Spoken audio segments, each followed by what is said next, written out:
Hello friends, welcome back JP law classes में आप सबका स्वागत है दोस्तों। आज ये सिविल लॉ का यानी कि आरजेएस का या लो सिविल लॉ का एक मॉक टेस्ट वन है। ठीक है, क्रिमिनल का एक हो चुका है। ठीक है, जिसके अंदर 35 के लगभग क्वेश्चन थे, 35 और 35 इसमें करेंगे तो ठीक है, ये पूरा कवर हो जाएगा। 100 क्वेश्चन यानी कि 70 क्वेश्चन कवर हो जाएंगे। ठीक है, लो के और हिंदी इंग्लिश की क्लास अलग से चल ही रही है। ठीक है, और हिंदी के अभी तक एक से लेके यानी 14 टेस्ट हो चुके हैं। अभी तक आपने नहीं दिए तो जेपी लो क्लासेज के यूट्यूब चैनल पे जाके सारे टेस्ट हिंदी के दे सकते हो। और इंग्लिश के 2 टेस्ट हो चुके। ठीक है, आज हिंदी इंग्लिश का एक टेस्ट और डाल दूंगा मैं। ठीक है, तो आज का सेशन हम स्टार्ट करें। एक बार अगर आप इस चैनल पे नए तो एक बार इस चैनल को सब्सक्राइब कर देना, बेल आइकन पे क्लिक करना जिससे नेक्स्ट क्लास का नोटिफिकेशन आपको मिल सके। सेशन को लाइक कर देना। ठीक है, तो आज का फर्स्ट क्वेश्चन है, let's a house to be early rent R S यानी कि 12,000 यानी कि 12,000 रुपये। The rent for the whole of the year 2015, 16, 17 is due and unpaid. ठीक है,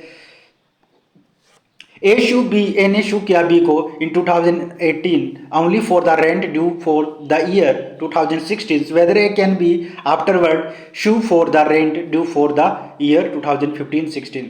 क्या A क्या उसको शू कर सकता है यानी कि रेंट यानी कि जो उसकी जो रेंट थी वो ड्यू थी यानी 2015 और 17 के लिए, 17 में जो ड्यू थी उसके लिए क्या शू कर सकता है, वो आपको इसका आंसर बताना, यस या no. If he show the goods good coach and none of the above. ठीक है, बताओ फटाफट से आंसर दीजिए इसका। ठीक है, ये इलस्ट्रेशन हिंदी में देख लेते हैं आप। ठीक है, कैक एक घर ख को 12,000 रुपये में वार्षिक भाटक के पट्टे पर देता है और 15, 16 और 17 के इन सभी पूरे वर्णों का भाटक सौदे है और दिया नहीं गया है। ख क है सन 2018 में ख पर केवल वर्ष 2016 के सौदे भाटक के लिए वाद प्रस्तुत करता है। क्या क पश्चातवर्ती प्रक्रम पर वर्ष 2015 और 17 के लिए सौदे भाटक के लिए वाद ला सकता है, हाँ या नहीं? यदि वह उचित कारण दर्शित करता है, उपरोक्त में से कोई नहीं। बताए फटाफट से करेक्ट आंसर दीजिए इसका। तो राइट आंसर आपको बताना है। ठीक है, क्या A whether A can be afterward sue for the rent due for the year 2015, 16, 17। बताओ फटाफट से।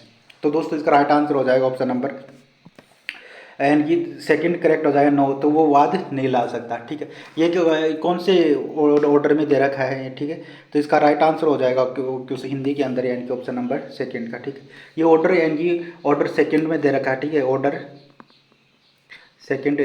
सेकंड रूल 2 के अंदर दे रखा है। इलस्ट्रेशन दे रखा है, उसका इलस्ट्रेशन है। ठीक है, काफ़ी बार एग्जाम में आ चुका है, इंपॉर्टेंट है, इसको अच्छे से यानी कि तो ऑर्डर 2 कहता है यानी कि फ्रेमिंग द सूट यानी वाद को कैसे फ्रेम किया जाता है। ठीक है, तो यह वाद नहीं कर ला सकता। ठीक है, तो नहीं आएगा इसका आंसर। ठीक है, next question number second, the section 10 of civil procedure code is related to res judicata, res sub judice, stay of the suit, none of the above. Civil प्रक्रिया संहिता की धारा 10 से संबंधित है प्राण ज्ञान या विचाराधीन वाद का रोक दिया जाना, उपरोक्त में से कोई नहीं है। ठीक है, बताओ फटाफट से करेक्ट आंसर दीजिए इसका। यानी कि रेस सब जुडी किससे रिलेटेड है? Section 10 of civil procedure code related to res judicata, res sub judice, stay of suit और नन ऑफ द अबव। तो दोस्तों इसका राइट आंसर बताओ फटाफट से।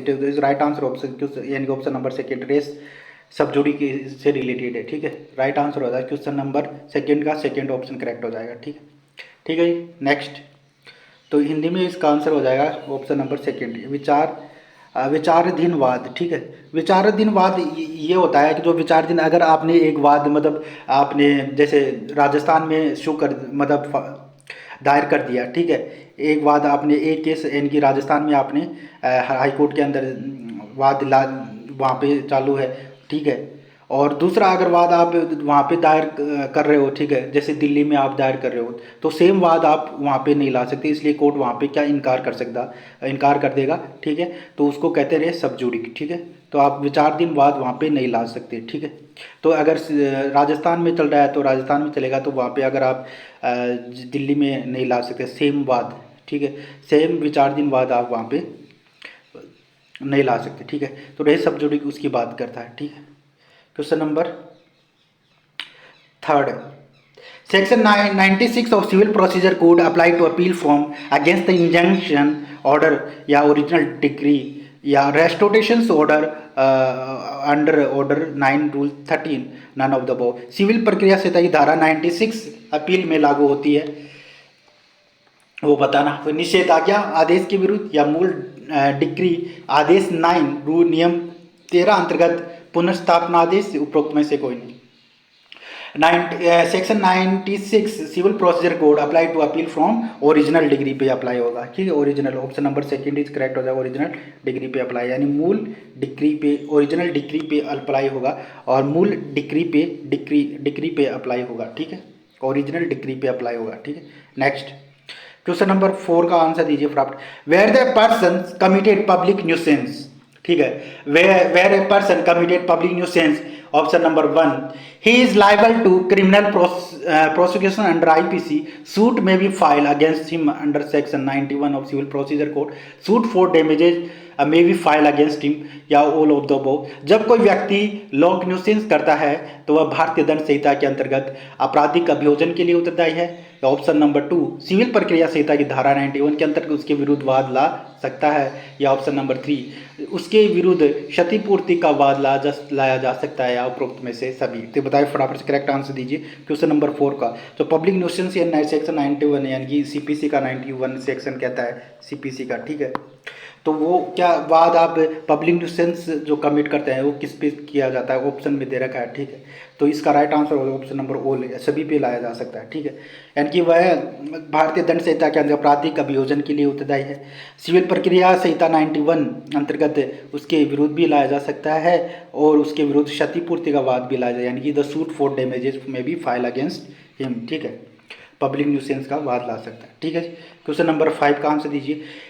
The state shall be provide free compulsory education to all children of the age, option number 1, 18 to 16 years, 6 to 14 years और 8 से 16 साल यानी 6 से 14 साल और 8 to 18 year, none of the above. राज्य द्वारा किस आयु के सभी बच्चों के लिए निःशुल्क एवं अनिवार्य शिक्षा उपलब्ध करवाया जाएगा, यानी 8 से 16 साल, 6 से 14 साल, 8 से 18 साल, उपरोक्त में से कोई नहीं। बताओ क्वेश्चन नंबर कौन सा है ये? क्वेश्चन नंबर यानी 5 का आंसर दीजिए फटाफट से, ठीक है। तो ये पहले तो ये कौन सा सेक्शन है, इसका राइट आंसर क्या होगा, यानी कि कौन सा आर्टिकल है वो आपको बताना है, कौन सी यानी कि अनुच्छेद के अंदर दे रखा है, ठीक है। राइट टू एजुकेशन किसके अंदर, यानी कि आर्टिकल 21A डील करता है right to education, right to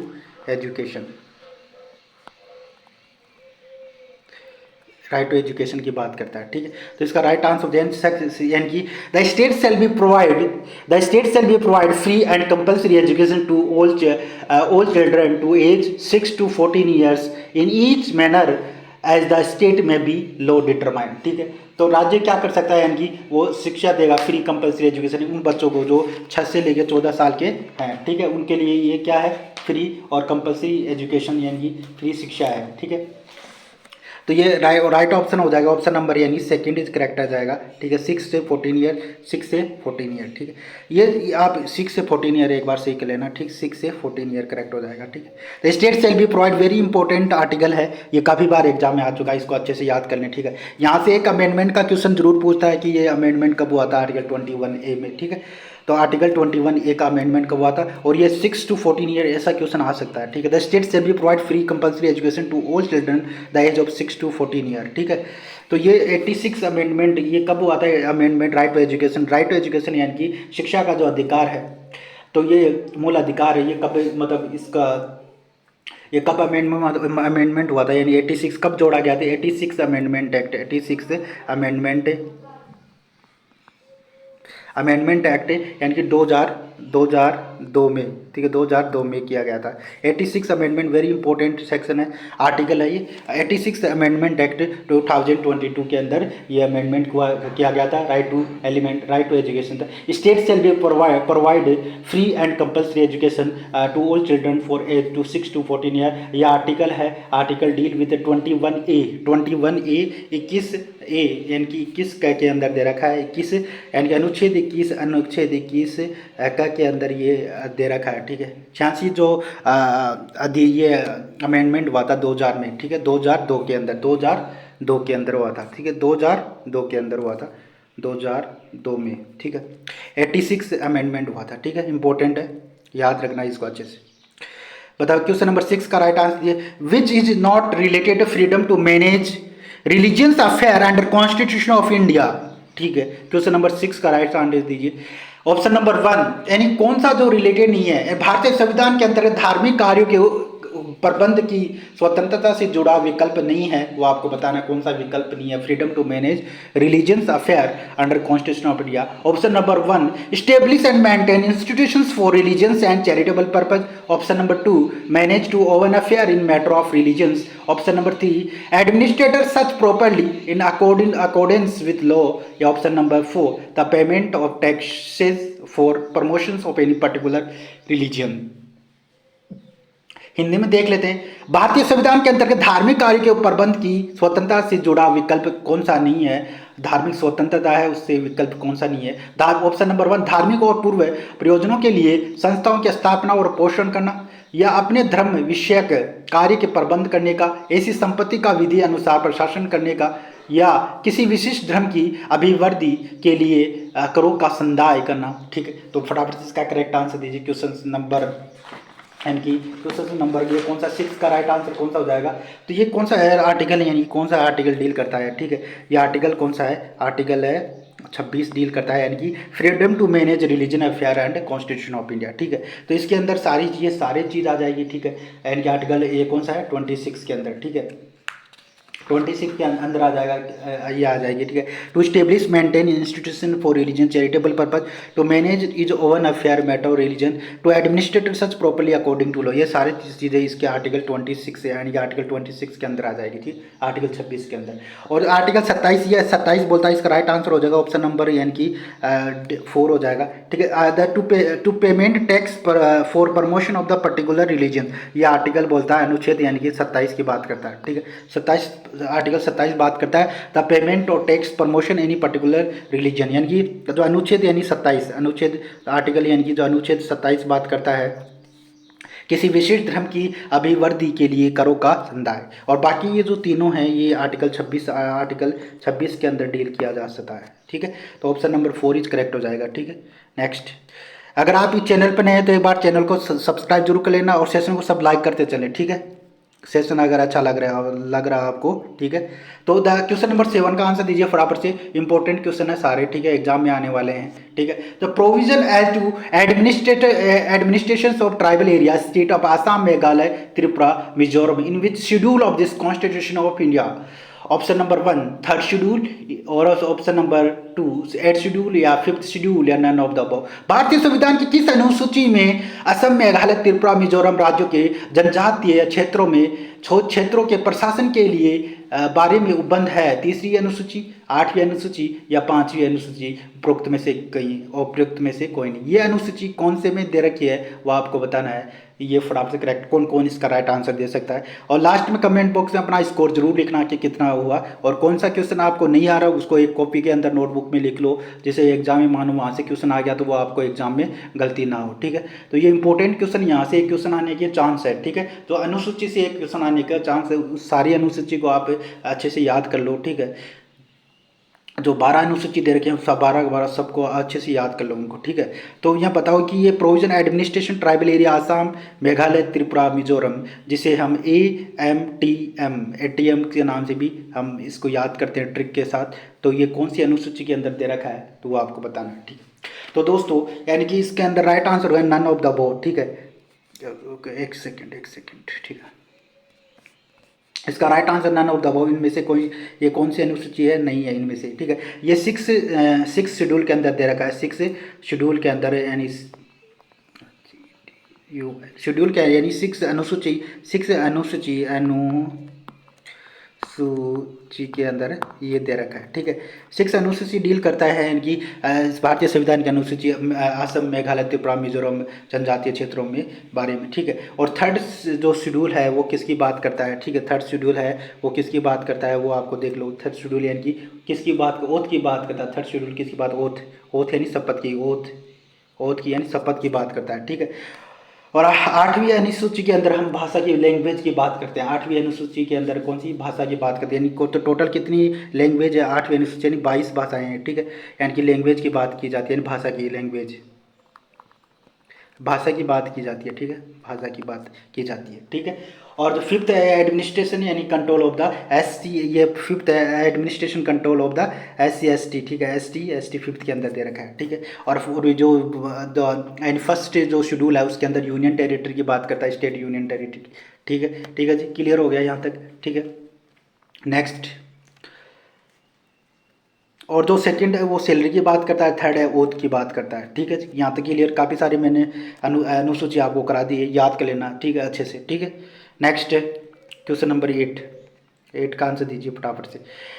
in the immovable property does not including standing timber, growing crop and grass all the above, स्थावर संपत्ति के अंतर्गत नहीं है खड़ा कास्ट या उगती फसलें या घास उपरोक्त सभी। बताओ क्वेश्चन नंबर 6 का राइट आंसर आपको देना है, ठीक है। 8 का क्वेश्चन नंबर 8 है, तो इसका राइट आंसर हो जाएगा immovable property all the above, यानी कि ये स्टैंडिंग टिम्बर, ग्रोविंग क्रॉप, ये काफ़ी बार एग्जाम में आ चुका है, ठीक है। इंपॉर्टेंट क्वेश्चन है, ऐसे ही क्वेश्चन आपको टीपीए से मिलेंगे, टीपीए के अंदर ट्रांसफर ऑफ प्रॉपर्टी के अंदर, ठीक है। अस्थावर संपत्ति के अंतर्गत यानी खड़ा कास्ट और उगती फसलें घास ये सभी नहीं आते, ठीक। ऑप्शन नंबर 4 इज करेक्ट हो जाएगा, ठीक है जी। नेक्स्ट क्वेश्चन नंबर 9 का आंसर दीजिए। Section 6 transfer property act is related to transfer of property, ठीक है, पर्सन कॉम्पिटेंट टू ट्रांसफर और what may be transfer, none of the above. बताओ फटाफट करेक्ट, क्वेश्चन नंबर 6 का राइट आंसर देना है, ठीक है। Section 6 transfer property act is related to transfer of property, person competent to transfer, what may be transfer, none of the above. संपत्ति अंतरण की धारा 6 संबंधित है संपत्ति का अंतरण या अंतरण के लिए सक्षम व्यक्ति क्या अंतरित किया जा सकता है या उपरोक्त में से कोई नहीं। तो दोस्तों ऑप्शन नंबर यानी ऑप्शन नंबर 3 इज करेक्ट हो जाएगा, ठीक है। क्या अंतरित किया जा सकता है वो बताना है, ठीक है। वोट में भी ट्रांसफर, ठीक है, राइट आंसर हो जाएगा, ठीक है। नेक्स्ट क्वेश्चन नंबर 10 इंपॉर्टेंट है। Provision of the longer period is matter of the accumulations of property under section 17 of the TPA Act is amount to 18 years, 20 years, 22 years, 25 years। संपत्ति अंतरण अधिनियम की धारा 17 के अंतर्गत संपत्ति के संचयन के मामले में लंबे समय के प्रावधान किस समय तक किए जा सकते हैं? 18 ईयर्स, 20 ईयर, 22 वर्ष या 25 वर्ष। बताओ फटाफट करेक्ट आंसर दीजिए। प्रोविजन यानी कि ये 8 सेक्शन 17 डील करता है एक्यूमुलेशंस, ठीक है, एक्यूमुलेशन की बात करता है, ठीक है। तो बताओ फटाफट से, यानी इसका राइट आंसर कौन सा है, यानी कि इसका राइट आंसर बताओ फटाफट से, किस किस को आ रहा है। और जिसको ये क्वेश्चन नहीं आ रहा है, ठीक है, वो क्वेश्चन को लिख लो, ठीक है, अलग से लिख लो। जो क्वेश्चन नहीं आ रहा है उसको एक नोटबुक में, जैसे भाई इतने क्वेश्चन मेरे को नहीं आ पा रहे, ठीक है, मानो कि ये वो क्वेश्चन है जो इंपॉर्टेंट है एग्जाम में, यानी कि इनके चांस है, ठीक है, 90% चांस है इनके आने की। ऐसे ये क्वेश्चन ही एग्जाम में बनते हैं, ठीक है। इनको आप अच्छे से कर लो, ठीक है। अगर नहीं आ रहे तो एक कॉपी में लिख लो, अगर आ रहे हैं तो बहुत बढ़िया है, ठीक है। तो आपकी तैयारी को पता चलिए आपकी तैयारी कैसे चल रही है, ठीक है। राइट आंसर हो जाएगा ऑप्शन नंबर 18 एंड 18 ईयर्स, ठीक है, ऑप्शन नंबर 1 नीचे। अब नेक्स्ट 11 क्वेश्चन नंबर 11 का दीजिए, ठीक है। इनमें सारे क्वेश्चन हम कवर करेंगे, ठीक है, सिविल के सारे जितने भी हैं। तो सेशन को एक बार सब लाइक कर दें, और इस चैनल पे आप नए हैं तो चैनल को सब्सक्राइब जरूर कर लेना, ठीक है। और इसका पीडीएफ आपको जेपी लो क्लासेस में बाद में आपको सेंड कर दूंगा टेलीग्राम चैनल पे, ठीक है। तो सेशन को शेयर जरूर कर देना कि बाकी और लोग भी इसका बेनिफिट उठा सकें। Question number 11, time required under the limitation act means minimum time, maximum time, actual time, taken, absolutely necessary time. परिसीमा अधिनियम के अंतर्गत अपेक्षित समय से अभिप्राय है न्यूनतम समय, अधिकतम समय, वास्तविक लिया गया समय या अत्यावश्यक समय। बताओ फटाफट से करेक्ट आंसर दीजिए। तो इसका राइट आंसर हो जाएगा यानी कि ऑप्शन नंबर यानी कि 3 करेक्ट हो जाएगा, ठीक है। एक्चुअल टाइम टेकन, ठीक है, राइट। ये लिमिटेशन एक्ट का है, वास्तविक लिया गया समय, ठीक है। क्वेश्चन नंबर 11 का राइट आंसर आएगा एक्चुअल टाइम टेकन, ठीक है। बताओ question number 12, legal disability limitation act apply in this case illness, poverty, insolvency, none of the above. परिसीमा अधिनियम के अंतर्गत कानूनी असमर्थता के मामले में लागू होती है। बीमारी, गरीबी, दिवालियापन, उपरोक्त में से कोई नहीं, ठीक है। वह असमर्थ है, असमर्थता में कौन सी चीज़ें लागू होती है? बीमारी, गरीबी, दिवालिया, सेक्शन 6 से रिलेटेड है। ये कौन सा आर्टिकल है वो भी आपको इससे, ये धारा लिमिटेशन एक्ट का सेक्शन 6 है ये, ठीक है। लिमिटेशन एक्ट का सेक्शन 6 है, ठीक है। तो इसका राइट आंसर हो जाएगा, बताओ फटाफट से, यानी कि इसका करेक्ट आंसर आपको देना है, ठीक है। तो नन ऑफ द अबव आएगा, इनमें से ये कोई नहीं होगा, नन ऑफ। ऐसे क्वेश्चन ही आपको एग्जाम में नेगेटिव क्वेश्चन आपको मिलेंगे, ठीक है। तो इसका राइट आंसर आपको क्या है, इसका राइट आंसर हो जाएगा ऑप्शन नंबर 4, ठीक है। लीगल डिसेबिलिटी की बात करता है 6। 13 अभी बताओ फटाफट से, ये स्पेसिफिक रिलीफ एक्ट से रिलेटेड है, question number 13। Section 21 specific relief act related to power to award compensation in certain case, power to grant relief the for possession partition refund earnest money both A and 5 A and B है, A and 2 का लेना है यहाँ पे, ए 1 और 2, ठीक है, 1 और 2 का लेना, ठीक है, यहाँ पे 1 और 2 का लेना, ठीक है, और नन ऑफ द अबव, ठीक। तो बताओ यानी कि कतिपय दशाओं के प्रति कर विनिर्दिष्ट अनुतोष अधिनियम की धारा 21 से संबंधित है। कतिपय दशाओं में प्रतिकर अधिनिर्णित करने की शक्ति या कब्जे, विभाजन, अग्रिम धन के प्रति दाय इत्यादि के लिए अनुतोष के अनुदान की शक्ति है और वह दोनों उपरोक्त में से कोई नहीं। बताओ फटाफट से। क्वेश्चन नंबर 13 का राइट आंसर दीजिए। तो दोस्तों इसका राइट आंसर 1 इज करेक्ट हो जाएगा। Power to award compensation in certain case right answer हो जाएगा। कतिपय दशाओं में प्रतिकर अधिनिर्णित करने की शक्ति है, राइट आंसर हो जाएगा। यानी कि किस डील करता है, कतिपय दशाओं में प्रतिकर अधिनिर्णित करने की शक्ति, ठीक है, राइट आंसर था। Power to award compensation certain case, very important है। डायरेक्ट क्वेश्चन बेस भी, सेक्शन बेस भी क्वेश्चन आ सकता है, ठीक है। तो इंपॉर्टेंट है, सारी चीज़ें हमें कवर करके चलनी है, ठीक है, याद कर लेना, अच्छे से रिवाइज कर लेना इनको। A agree to, question number 14, A agree to buy for B a certain horse, it turn out that horse was dead at the time, bargaining through the neither party was aware of the fact. This is a agreement is void. This agreement is valid for compensation either A and B, none of the above. ए और ब से कोई घोड़ा खरीदने की स्वीकृति देता है। सौदा करने के समय घोड़ा मर चुका था, यद्यपि किसी सक्षम पक्षकार को इस तथ्य की जानकारी नहीं थी। बताया फटाफट से, करेक्ट आंसर दीजिए। क्वेश्चन नंबर क्वेश्चन नंबर 14 का राइट आंसर आपको देना है। तो यानी कि पक्षकार को उस तथ्य की जानकारी नहीं थी, तो बताइए ये करार क्या होगा, कॉन्ट्रैक्ट कैसा होगा, यानी कि शून्यकरण होगा या वॉइड होगा या agreement void of compensation either A and B. बताओ फटाफट से। तो इसका राइट आंसर हो जाएगा ऑप्शन नंबर यानी कि 1 इज करेक्ट हो जाएगा, ठीक है। तो दिस एग्रीमेंट इज वॉइड हो जाएगा, ठीक है। तो ये शून्यकरण हो जाएगा, करार क्या हो, शून्य हो जाएगा, शून्य हो जाएगा, ठीक। तो ये सेक्शन 20 के अंदर दे रखा है, यानी कि सेक्शन कौन सा है ये, 20। Section 20 deal with agreement void where the both the parties are under the mistake as a matter of fact, ठीक है। दोनों पार्टी को इस चीज़ के बारे में नहीं है। The both the parties to an agreement to under mistakes as to matter of fact essential to agreement is void, ठीक है। तो उसको ये यानी उस तथ्यों के बारे में, उस सौदा जो कर रहा था वो घोड़ा मर चुका था, उसके बारे में उसको पक्षकार को कोई तथ्य की जानकारी नहीं थी, इसलिए ये क्या शून्य करार हो जाएगा। ऑप्शन नंबर 1 इज करेक्ट हो जाएगा, ठीक है जी। नेक्स्ट क्वेश्चन नंबर 15 का आंसर दीजिए फटाफट से, ठीक है। 15 है क्वेश्चन नंबर 15, ठीक है। बताओ। A employ beat C to agree to indemnify him against all consequences of the act, be there upon the bid C and pay damages to C for so doing. Option number 1, A is liable to indemnify B for these damages. A is partly liable to indemnify to those damages. A is not liable to indemnify to B for these damages, none of the above. A C को पीटने के लिए नियुक्त करता है तथा यह करार करता है कि इससे होने वाली किसी भी आपत्तियों को वह संभाल लेगा।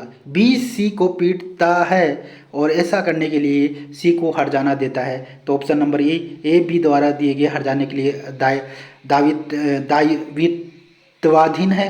ए बी द्वारा दिए गए हर जाने के लिए आंतरिक रूप से दायित्वाधीन है, या ए बी द्वारा दिए गए हर जाने के लिए दायित्वाधीन नहीं है, इनमें से कोई नहीं। बताओ फटाफट से। तो ऑप्शन नंबर कौन सा करेक्ट हो जाएगा, ठीक है। तो दोस्तों इसका राइट आंसर हो जाएगा ऑप्शन नंबर यानी 3 करेक्ट हो जाएगा, ठीक है। ए 3 इज करेक्ट हो जाएगा, ठीक है। ऑप्शन नंबर कौन सा, 3 इज करेक्ट हो जाएगा, ठीक। A is not liable to indemnify B for this damages. तो ऑप्शन नंबर 3 ए बी द्वारा दिए गए हर जाने के लिए उत्तरदायी नहीं है। ऑप्शन नंबर 1 यानी कि option number 3 is correct answer हो जाएगा, ठीक है। नेक्स्ट क्वेश्चन नंबर 17, इसका आंसर आपको देना है, ठीक है। तो बताओ फटाफट से इसका आंसर दीजिए, ठीक है। क्या हो जाएगा। A natural love of affections to promise to give his son be RS 1 lakh. A put his promise to B into writing to register it this is a contract promise only proposal none of the above. कै नैसर्गिक प्रेम और स्नेह से अपने पुत्र को 1 लाख रुपए देने का वचन देता है, खय के प्रति अपने वचन को लेखबद्ध करता है, उसे रजिस्ट्रीकृत करता है। यह एक क्या है? तो दोस्तों ये क्या हो गया? कॉन्ट्रैक्ट, यानी उसने क्या किया है, यानी कि ये कॉन्ट्रैक्ट हो गया। क्या हो गया? कॉन्ट्रैक्ट हो गया। ठीक है, तो ये सेक्शन 25 के अंदर दे रखा है, सेक्शन यानी कि 25 के अंदर, यानी कि सेक्शन 25 से डील करता है। ठीक है, एग्रीमेंट विदाउट कंसिडरेशन वॉइड, जो एग्रीमेंट है विदाउट कंसिडरेशन वॉइड हो जाएगा। तो ये इलिस्ट्रेशन वहाँ से लिया गया सेक्शन 25 से। इंपॉर्टेंट इलिस्ट्रेशन यहाँ से क्वेश्चन काफ़ी बार एग्जाम में आते हैं। सेक्शन 25 वेरी इंपॉर्टेंट है इंडियन कॉन्ट्रैक्ट एक्ट का। ठीक है, तो ये क्या करता है, यानी इसका एक एक्सप्लेनेशन, यानी कि जो है इसका जो नीचे दे रखा है, अनलेस यानी कि वो लव अफेक्शन वाला है, इसलिए वो कॉन्ट्रैक्ट हो जाएगा। ठीक है, इसलिए ये कॉन्ट्रैक्ट संविदा हो जाएगी, संविदा हो जाएगी, कॉन्ट्रैक्ट हो जाएगा। ठीक है, तो एक नैसर्गिक प्रेम और स्नेह से अपने पुत्र को 1 लाख रुपए देने का वचन देता है, खय के प्रति अपने वचन को लेखबद्ध करता है और रजिस्ट्रीकृत भी कराता है। रिटर्न कॉन्ट्रैक्ट होता है, राइटिंग होता है, रजिस्टर होता है, दिस इज ए कॉन्ट्रैक्ट होता है। ये क्या है? कॉन्ट्रैक्ट है दोस्तों। तो ये क्या हो जाएगा? कॉन्ट्रैक्ट हो जाएगा। क्वेश्चन नंबर 18 का राइट आंसर दीजिए सबके सब फटाफट से। ठीक है, नेक्स्ट इसका बताओ 18 का। A document register for which is optional to have been deal in section 16, यानी कि ऐसा कौन सा सेक्शन है जो डॉक्यूमेंट को रजिस्टर करता है, वो ऑप्शनल होते हैं। सेक्शन 17, 18, 19 बताओ। पंजीयन अधिनियम 16 या 17, 18, 19 बताओ फटाफट से करेक्ट आंसर दीजिए। किस किस को इसका आंसर पता है? तो दोस्तों इसका राइट आंसर हो जाएगा ऑप्शन नंबर, यानी कि 3rd इज करेक्ट, यानी कि धारा 18 के अंदर दे रखा है रजिस्ट्रेशन एक्ट, यानी कि धारा 18 के अंदर दे रखा। Option number 3rd is correct हो जाएगा। धारा 18 के अंदर ये दे रखा रजिस्ट्रेशन एक्ट के। द डॉक्यूमेंट रजिस्ट्रेशन, जिन दस्तावेज के पंजीयन एक ऐच्छिक रखा गया है, वो धारा 18 के अंदर दे रखा है। एंड कि सेक्शन 18 के अंदर document registration which is optional, very important section. ठीक है, एग्जाम में आने वाला है। ठीक है, इंपॉर्टेंट है यहाँ से, यानी 17, 18 ये काफ़ी इंपॉर्टेंट सेक्शन है रजिस्ट्रेशन एक्ट के। ठीक है, तो कौन सी चीज़ को आप रजिस्टर करा सकते हो, कौन सी को नहीं करा सकते हो, कौन सी संपत्ति को रजिस्टर करा सकते हो, सब चीज़ें इसके अंदर देखिए इंपॉर्टेंट सेक्शन है। ठीक है, यहाँ से क्वेश्चन आने के चांस है। 17, 18 आप अच्छे से तैयार कर लो, 18, 19, 20 ये इंपॉर्टेंट सेक्शन है इसके। ठीक है, नेक्स्ट 19 बताओ फटाफट से। 19 का राइट आंसर आपको देना है। ठीक है जी, 19 का right answer. A document executed outside of India can be registered if presented with in 2 months of the arrival in India, 4 months of it arrival in India, 1 month it arrival in India, 6 months of it arrival in India।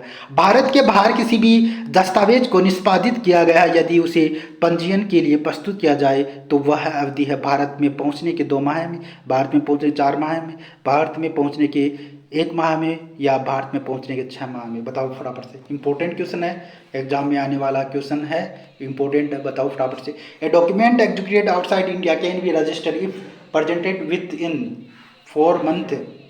ठीक है, तो ये कौन से यानी कि धारा में दे रखा वो आपको कमेंट बॉक्स में बताना होगा। ठीक है, तो इसका राइट आंसर हो जाएगा, यानी कि सेकेंड, ऑप्शन नंबर सेकेंड, यानी कि 4 month इट अराइवल इंडिया। ठीक है, it 4 month is arrival India, यानी कि ऑप्शन नंबर सेकेंड, भारत में पहुंचने के 4 माह में राइट आंसर हो जाएगा। ठीक है, तो बताओ इसका राइट आंसर आप कमेंट बॉक्स में दे सकते हो कि ये कौन से सेक्शन से लिया गया है क्वेश्चन, वो भी आप बताओ कौन सा सेक्शन है। ठीक, कमेंट बॉक्स में ज़रूर लिखो। ठीक है, अगर आपको आता है, इससे ये फ़ायदा होगा कि आपको ये सेक्शन याद हो जाएगा और एग्जाम में जब यहाँ से अगर कोई क्वेश्चन आ गया तो आप भूलोगे नहीं। ठीक है, तो याद रहेगा एग्जाम तक आपको, अगर इसमें आप कमेंट बॉक्स में जैसे ही लिखते हो, लिखने से आपको ही बेनिफिट है। ठीक है, नेक्स्ट क्वेश्चन नंबर 20 बताओ। 20 का आंसर दीजिए। Under section 32 registration act 32 registration can be presented, a document registration can be presented by the person executing the document by representative of the executor or agent of the executor authorized या any of the above। Registration act की धारा 32 के अंतर्गत कोई भी दस्तावेज पंजीयन के लिए प्रस्तुत किया जा सकता है उस व्यक्ति द्वारा जो उसे निष्पादित करता है या निष्पादित करने वाले प्रतिनिधि द्वारा या निष्पादन के अवैध मुख्तारनामे के आधार पर किसी एजेंट के द्वारा या उपरोक्त में से कोई भी। ठीक है, बताओ फटाफट से। तो इसका इनमें से कोई नहीं है, राइट आंसर हो जाएगा। ठीक है, एनी ऑफ द अबव, ठीक है, इनमें से कोई नहीं है। ठीक है, तो राइट आंसर हो यानी उपरोक्त में से कोई नहीं होगा। ठीक है, कोई भी उपरोक्त में से कोई भी, ठीक है, एनी ऑफ द अबव सारे ही हैं। ठीक है, तो प्रेजेंट एग्जीक्यूटिव डॉक्यूमेंट ये सारा ऑप्शन नंबर 4 इज करेक्ट हो जाएगा। ठीक है, ठीक है जी। नेक्स्ट क्वेश्चन नंबर 21 ये राजस्थान रेंट कंट्रोल एक्ट से लिया गया है, बताओ फटाफट। राजस्थान रेंट कंट्रोल एक्ट कम इनटू फोर्स, ये कब लागू हुआ था राजस्थान रेंट कंट्रोल एक्ट? ठीक है, तो ये भी आपको इंपॉर्टेंट है, आना चाहिए। 10 अप्रैल 2003, 1 अप्रैल 2003, 15 अप्रैल 2005 या 20 अप्रैल 2003, बताओ। 10 अप्रैल को, 1 अप्रैल को, या 15 अप्रैल 2005 या 20 अप्रैल को, बताओ फटाफट से। करेक्ट आंसर आना चाहिए। सेकंड इसका ऑप्शन करेक्ट हो जाएगा, यानी कि 1 अप्रैल इसका हो जाएगा, 1 अप्रैल 2003। अगर आपको कोई क्वेश्चन में डाउट लगे तो आप कमेंट बॉक्स में बता सकते हैं कि इस क्वेश्चन में कोई डाउट है, ठीक है, मिस्टेक है या कोई डाउट हो, ठीक है, क्वेश्चन आंसर में, तो उस क्वेश्चन को हम नेक्स्ट क्लास के अंदर डिस्कस कर लेंगे। ठीक है, तो इसका right answer option number second is correct हो। 1 अप्रैल 2003 को राजस्थान रेंट कंट्रोल एक पर्वत हुआ था, प्रवर्तित तो हुआ था, कमेंट लागू हुआ था। ठीक है, 1 अप्रैल 2003 को। एक भी इंपॉर्टेंट है, ठीक है, एग्जाम में ऐसे क्वेश्चन भी आ सकते हैं, लेकिन यहाँ से इंपॉर्टेंट क्वेश्चन ही बनने वाले हैं इससे, इस एक्ट के अंदर। ठीक है, अंदर से क्वेश्चन बनने वाले हैं। ठीक है, तो बताओ इसका, बताओ। ये भी राजस्थान रेंट कंट्रोल एक्ट से लिया गया है, ये आरजेएस में पहले आया हुआ क्वेश्चन है 2021 के अंदर, तो ये 2021 में आया था। बताओ। The repealment of the Rajasthan premises जो controlled rent eviction act 1950 section 32 Rajasthan rent control act in 2001 effected which of the following anything duly done suffered under the act 1950 right to any right acquired under act 1950 any fine incurred under the provision of the act 1950 none of the above. Rajasthan की किराया नियंत्रण अधिनियम 2001 की धारा 32(1) द्वारा राजस्थान परिसर किराया तथा बेदखली नियंत्रण अधिनियम 1950 अधिनियम 1950 के निरसन ने निम्न में से किसको प्रभावित किया है? अधिनियम 1950 के अधीन समयक रूप से की गई बातें, या अर्जित किसी अधिकार को, या ऑप्शन नंबर थर्ड उपबंधों के अधीन उपगत किसी जुर्माने को। उपरोक्त में से कोई विकल्प नहीं, बताओ फटाफट से। ठीक है, ये सारी बातें यानी कि धारा 32 के अंदर दे रखी है, लास्ट सेक्शन था। ठीक है, राजस्थान रेंट कंट्रोल एक्ट का। ठीक है, तो सारे सेक्शन इंपॉर्टेंट है, क्वेश्चन कहीं से भी बन सकता है, इस बात का जरूर ध्यान कर लें। ठीक है, क्योंकि 2021 में ऐसे क्वेश्चन आए हैं, ठीक है, जो अनइम्पोर्टेंट जो प्रोविजन थे वहाँ से भी क्वेश्चन आ चुके। ये यानी कि 32 कोई भी नहीं पढ़ के जाता है, काफ़ी बार छोड़ के चले जाते हैं, लेकिन यहाँ से भी क्वेश्चन आ गया। तो आप आरजेएस का देना चाहते हो, आरजेएस का एग्जाम दे रहे हो, ठीक है, तो कोई भी सेक्शन आपको छोड़ना नहीं है। ठीक है, लास्ट से लेके फर्स्ट से लेके लास्ट तक, यानी कि कोई कहीं से भी क्वेश्चन पूछ सकता है। आप इसका पैटर्न देखें एग्जाम का, ठीक है, उस किस हिसाब से क्वेश्चन आ रहे हैं, ठीक, उसी हिसाब से क्वेश्चन पूछेगा। ठीक है, इंपॉर्टेंट सेक्शन जो अनइम्पोर्टेंट है वहाँ से भी क्वेश्चन आ रहे हैं। ठीक है, तो इसका राइट आंसर हो जाएगा, यानी यहाँ 32 के अंदर ये सारे प्रोविजन दे रखे हैं। ठीक है, ये दे रखे हैं 32 यानी सेक्शन 32 के अंदर। ठीक है, तो यानी ऑप्शन नंबर 4 इज करेक्ट हो जाएगा, none of the above option. ठीक है, इनमें से कोई विकल्प नहीं है। ठीक है, में से कोई विकल्प, ठीक है, सारे 32 के अंदर दे रखे हैं। ठीक है, तो राइट आंसर हो जाएगा 4। ठीक है, नेक्स्ट बताओ। 20 क्वेश्चन नंबर 23 का राइट है, ये भी इंपॉर्टेंट है, यहाँ से क्वेश्चन आया है, 2021 में क्वेश्चन पूछा था ये। ठीक है, ये इंपॉर्टेंट है, इस सेक्शन से क्वेश्चन बनता है। ठीक है, तो अच्छा ये यहाँ से क्वेश्चन बनने के चांस है। ठीक, an application under section 22E the Rajasthan rent control act 2001 court fees shall be payable 50 rupees, 100 rupees, या 250 या एड वैलरम।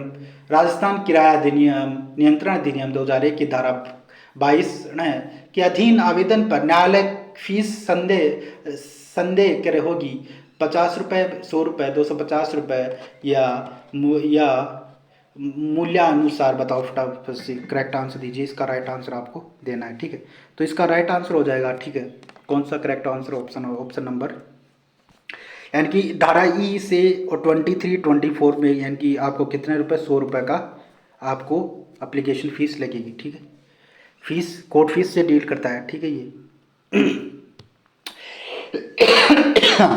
तो इसका राइट आंसर देखो, यानी option number second is correct हो जाएगा। नेक्स्ट बताओ 24 का आंसर दीजिए। What is mean statutory interpretations, वो बताना है। Statutory interpretations, the option number 1 the interpretation by the statute by the parliament statute by the parliament, interpretation by statute by the house of the common, ठीक है, interpretation by the statute by the court and interpretation by the statute by the house of Lord and ये सांविधिक सांविधिक निर्वाचन से क्या विपरीत है? संसद द्वारा संविधियों का निर्वाचन या हाउस ऑफ कॉमन द्वारा संविधियों का निर्वाचन, संविधियों का निर्वाचन, ठीक है, न्यायालयों द्वारा संविधियों का निर्वाचन या हाउस ऑफ लॉइस द्वारा विधियों का निर्वाचन। बताओ फटाफट से करेक्ट आंसर दीजिए, ठीक है। तो दोस्तों इसका थर्ड ऑप्शन करेक्ट हो जाएगा, ठीक है।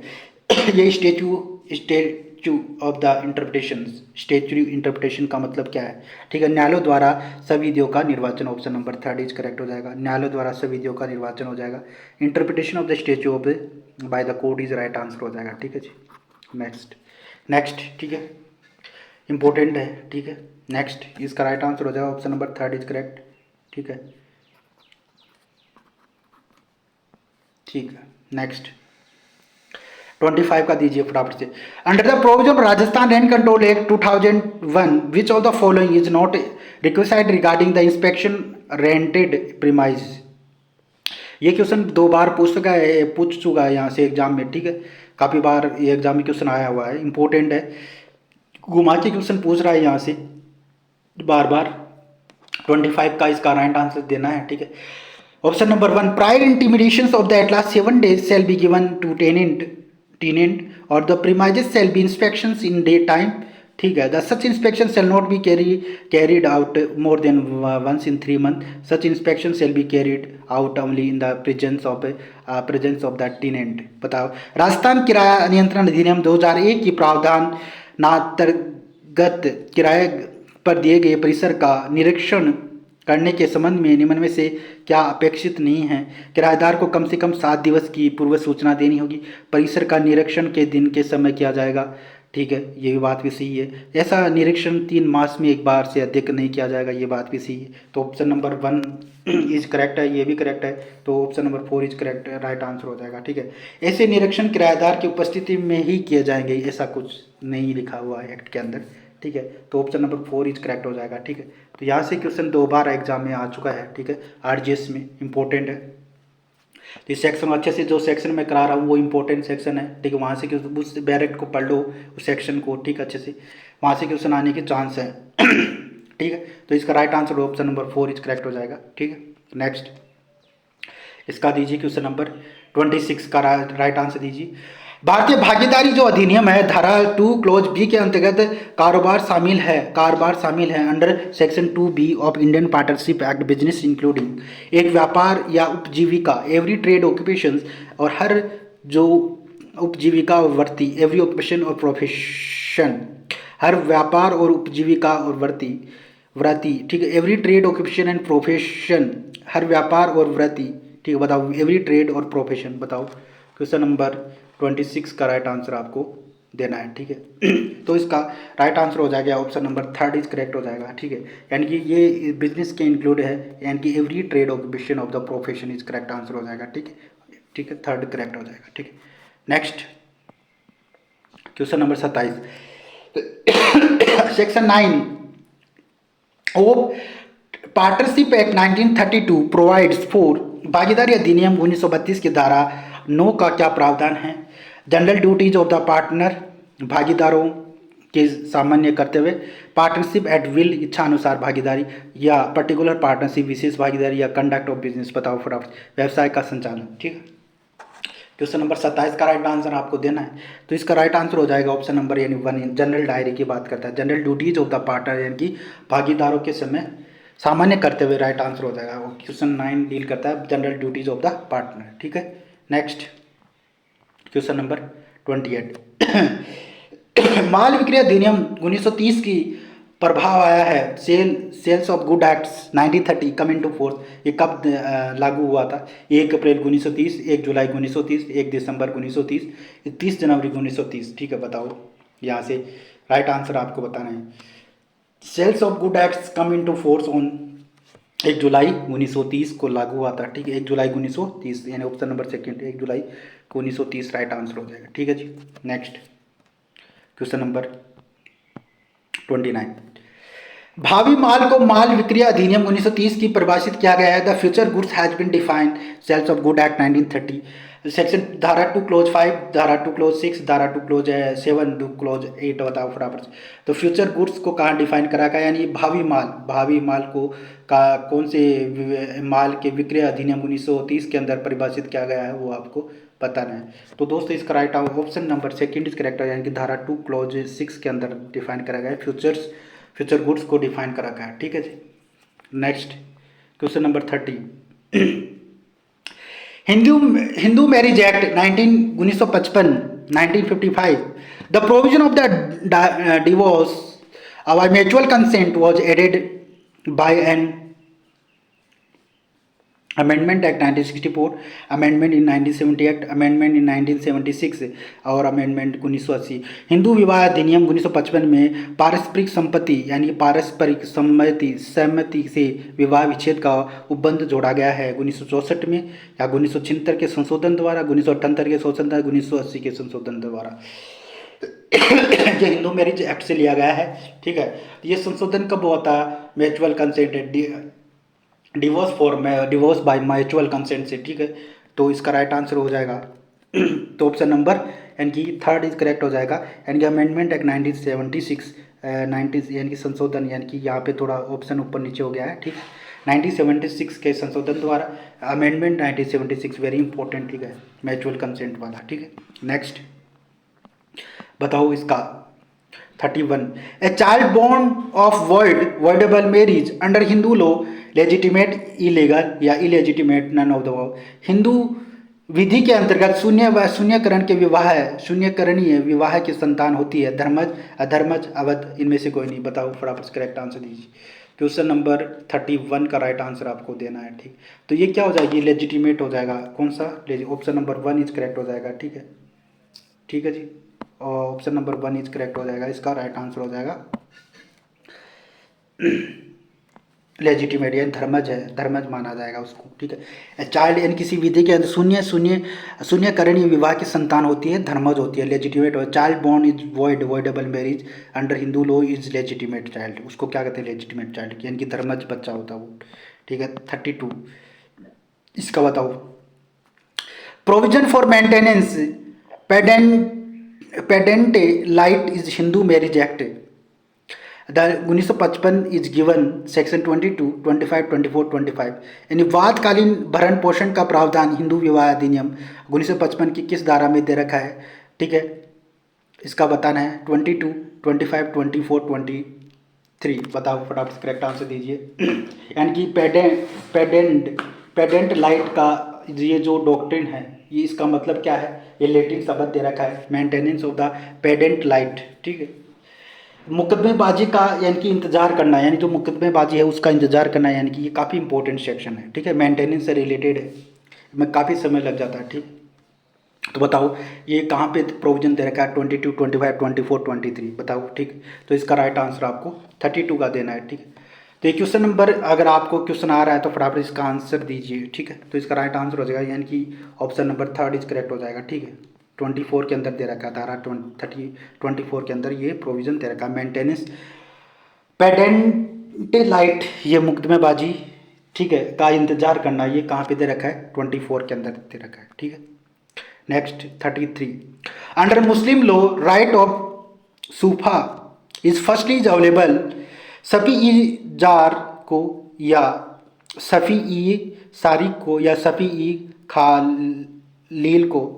बताओ उपरोक्त में से कोई नहीं, यानी मुस्लिम विधि के अंतर्गत सूफा का अधिकार प्रथम मत उपलब्ध है सफ़ी ई जार को, सफ़ी ई सारिक, सफ़ी ई खलील, ये खलील है, सफ़ी ई खलील, उपरोक्त में से कोई नहीं है। ठीक है, मुस्लिम लोग के अजीब से थोड़ा नाम है, तो ठीक है, इसको अच्छे से थोड़ा आप देख लेना। ठीक है तो इसका राइट आंसर हो जाएगा ऑप्शन नंबर, यानी कि सफ़ी ई सरीक करेक्ट हो जाए, सफ़ी ई सरीक राइट आंसर हो जाएगा। ठीक है, तो ऑप्शन नंबर सेकंड इज सफ़ी ई सरीक इज करेक्ट आंसर।